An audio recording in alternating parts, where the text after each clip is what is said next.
बिहार के लोगों का रात का नींद उड़ा हुआ है दोस्तों, मुख्यमंत्री के खामोशी के लेकर। पहले से परेशानी थी, क्या कहते हैं, इलेक्शन कमिश्नर के लेकर, वो तो था ही, लेकिन हमारे देश का, हमारे शहर का मुख्यमंत्री भी अगर खामोश है तो इससे पता चलता है कि आप सहमत है, पूरी तरीके से आप सहमत है। और वो लेकर पूरी बिहार के लोगों में अफरा तफरी मची हुई है कि 20 से 22 दिन में ये डॉक्यूमेंट किस तरीके से बनेगा और क्या होगा, क्या होगा, क्या होगा। सबका बस एक ही सवाल है कि क्या हम इस देश के नागरिक नहीं। 20 साल से एक एक आदमी वोट दे रहा है, कोई कह रहा है हम 25 साल से दे रहे हैं, कोई कह रहा है 30 साल से दे रहे हैं, कोई कह रहा है 40 साल से दे रहा है। और वो लोग के पास आधार पहचान पत्र के अलावा कुछ नहीं है, तो क्या वो इस देश के नागरिक नहीं रहेंगे।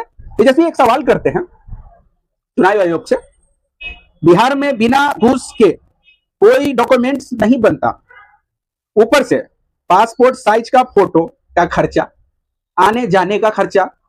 ये वाजिब सवाल है कि इस वक्त जब बरसात से महामारी चल रहा है, बाढ़ का समय है, ऊपर से इस तरीके का खर्चा बढ़ाने वाला कोई काम आ जाए।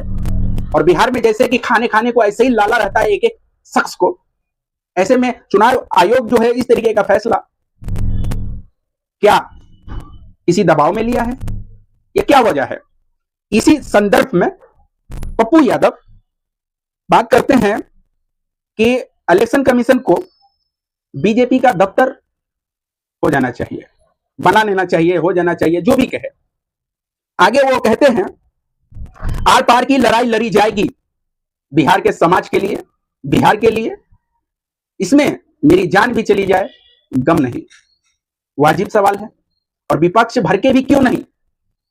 इस तरीके की राजनीति गंदी होती है, और सिर्फ गंदी होती है जिससे पब्लिक का कोई फायदा नहीं होता, देश के लोगों का कोई फायदा नहीं होता, देश का कोई फायदा नहीं होता। तेजस्वी यादव एक और भी बात कहते हैं, वो कहते हैं कि हम 9 तारीख को पूरे बिहार में प्रोटेस्ट करेंगे, आंदोलन करेंगे।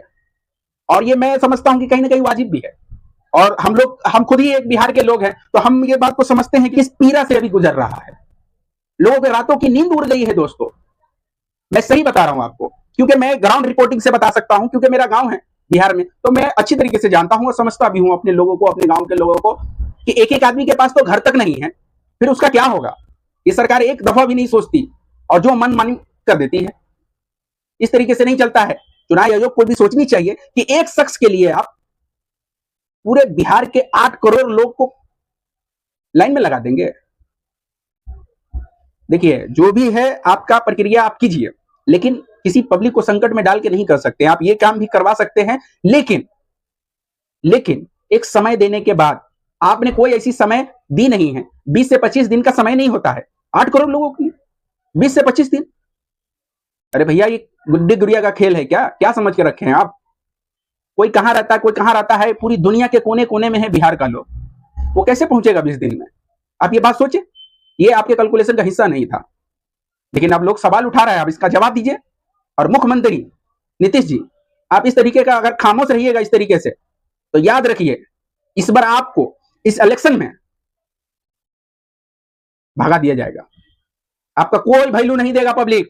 अब इस तरीके से खामोश नहीं रह सकते हैं। आपका चेहरा देखकर आपको वोट दिया गया है कि आप उसके सुख दुख का बात कीजिएगा, लेकिन आप पूरा विपक्ष एक तरफ है, लेकिन फिर भी आप नहीं बोल रहे हैं कुछ। क्यों? आप सिर्फ वोट लेकर बस हो गया। आपका तबीयत खराब है, आप लोगों को बताइए, हम लोग समझ जाएंगे भाई। इतने समझदार है आपके बिहार का लोग। इस तरीके से लाइन में नहीं खड़ा कर सकते हैं आप सबको। कोई अधिकार नहीं है सरकार का कि एक शख्स के लिए आप पूरे 8 करोड़ जनता को लाइन में लगा दो। एक सवाल तेजस्वी यादव जो करते हैं और भी है, वो कहते हैं कि इसी आधार, इसी पहचान पत्र के द्वारा 2024 का चुनाव हुआ था, तो क्या वो अवैध है?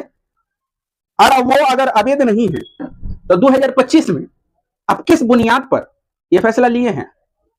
दोस्तों, बहुत दुख भरी है, बहुत दुख है जमाने में। बिहार के अंदर एक एक आदमी इतना परेशान है कि उसके परेशानी का मैं हाल नहीं बता सकता आपको। तो पूरे स्क्रीन पे देख सकते हैं, हर कोई अपने अपने हाथ में एक कागज का टुकड़ा लिए भटक रहा है। इसमें लिखना क्या है, इसमें करना क्या है, सोचिए। और उस जाहिल शहर को, जो कि जाहिल है, ये सरकार जानती है, उसके बाद भी ऐसा कानून लाना और इस तरीके से लोगों को सामने प्रेजेंट करना कि हाँ इस तरीके से कानून होगा, लोग डर रहे हैं अपने ही देश में, डर रहे हैं। 40 साल तक लगातार वोट देने वाला शख्स वो इस बात से डर रहा है कि क्या मेरे इस देश का नागरिक इस इलेक्शन के बाद नहीं रहूंगा। वाजिब सवाल है। और अब मेरा भी एक मानना है कि नहीं, ये नहीं होना चाहिए, व्यक्तिगत तौर पर ये नहीं होना चाहिए, गलत है और 100% गलत है। इलेक्शन कमीशन को चाहिए कि इसमें फौरन बदलाव करे, नहीं तो इसका प्रभाव जो है बहुत बुरा अंजाम तक जाएगा। ये मैं नहीं कह रहा हूं, देश का लोग कह रहा है। बिहार के लोग जो परेशान हैं, जिसको खाने के लिए रोटी नहीं है, वो कमाने जाएगा या पेपर बनवाने जाएगा आपका। अभी 20 दिन के अंदर अंदर, आज समय होता है तो आदमी वक्त निकाल के कहीं चला जाता है, बना लेता है, लेकिन इतना कम समय में वो पेट के लिए काम करेगा या नागरिकता के लिए? सोचिए, सोच समझ के आप फैसला लीजिए। एक आदमी के लिए आप पूरा 8 करोड़ लोगों को संकट में मत डालिए। आप कुछ समझदार हैं, समझ सकते हैं। खैर दोस्तों, इस चैनल को सब्सक्राइब कीजिए और हमारे हाथ को मजबूत कीजिए। Thank you.